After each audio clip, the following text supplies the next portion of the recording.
साल में आम आदमी भी 2500 रुपए में हवाई सफर का मजा ले सकेगा। उड़े देश का आम आदमी यानी उड़ान को मोदी सरकार ने लागू कर दिया है। इसका मकसद देश के छोटे शहरों को हवाई सेवा से जोड़ना है। जी आपको बता दें कि सरकार का दावा है कि 1 जनवरी से 2500 रुपए में 1 घंटे का हवाई सफर कराने वाली पहली फ्लाइट शुरू होगी।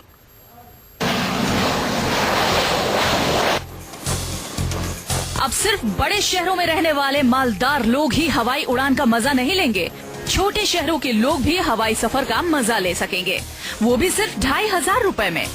देश के आम लोगों तक हवाई सेवा पहुंचाने के लिए सरकार की उड़ान यानी उड़े देश का आम नागरिक शुरू हो चुकी है। नए साल में उड़ान स्कीम के तहत हवाई सफर की शुरुआत हो जाएगी।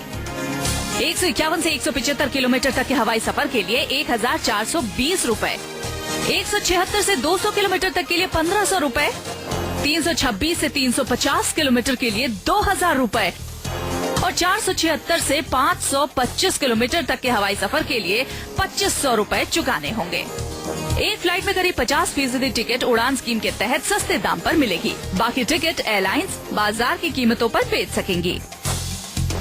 ये बहुत एक क्रांतिकारी कदम है और माननीय प्रधानमंत्री की जो सोच है, जो उनका विजन है कि हवाई चप्पल वाले को भी हवाई जहाज में बैठाना है, तो इसके लिए हम लोगों ने आज एक बहुत ठोस कदम लिया है। देश के छोटे शहरों को हवाई सेवा से जोड़ने के लिए मोटी रकम की जरूरत होगी और ये रकम सरकार बड़े शहरों से हवाई सफर करने वालों की जेब से वसूलेगी। सरकार घरेलू हवाई सफर के टिकट पर लेवी वसूलने जा रही है। 1 नवंबर से हवाई यात्रियों को ज्यादा किराया चुकाना पड़ सकता है। Before 31st of October, the executive order will be issued indicating the exact amount which will be levied and the manner of levies. फिलहाल देश में करीब 450 हवाई जहाज हैं, जिनकी संख्या बढ़ाकर 1000 से 1200 करने की तैयारी है। नए साल में एकाएक उड़ानों की संख्या बढ़ जाएगी।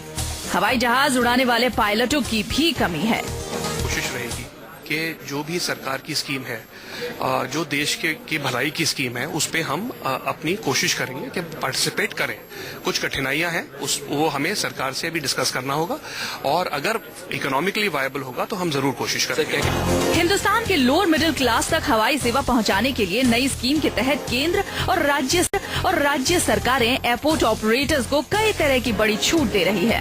अगले 4 साल में सरकार 50 रीजनल एयरपोर्ट से उड़ान योजना की शुरुआत करना चाहती है, लेकिन सरकार को असली चिंता ये है कि नई स्कीम से कितनी एयरलाइंस जुड़ती हैं। जो जयंत सिन्हा वो कह रहे हैं कि अगले साल जनवरी से जो रीजनल कनेक्टिविटी स्कीम है, जो उड़ान के तहत जो प्लेन चलाने की योजना है, उसकी शुरुआत हो जाएगी। कैमरामैन मस्तान सिंह के साथ मनीष कुमार, न्यूज़ 24 दिल्ली।